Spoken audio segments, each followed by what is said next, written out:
излезе тој некој предлог од Португалија, значи процесот се води тотално нетранспарентно, значи ние не знаеме што таму се предлага и сега само таа работа излезе од председател Пендаровски дека имале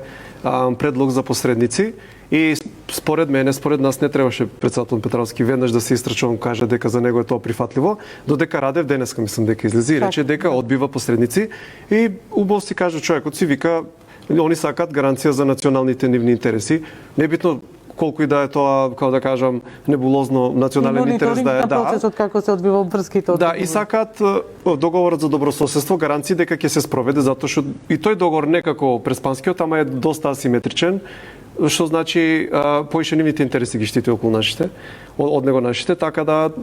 како да ви кажам, ние продолжуваме со таа една видна сервилна политика, мислиме дека другите треба да ни ја завршат работата, нели чекаме надвршниот притисок да стави на Бугарија, додека гледаме дека Бугарија си стои многу по цврсто на нивните позиции, ако нели сега реториката е сменета, но позициите апсолутно се исти. И уште една работа да кажам, дури да се случи магично еве јуни, јули да почнеме преговори, ништо тоа материјално нема да смени за народот тука. Ова е еден вид како еден морков, како да кажам, што и да го добиеме нема да може да го изедеме како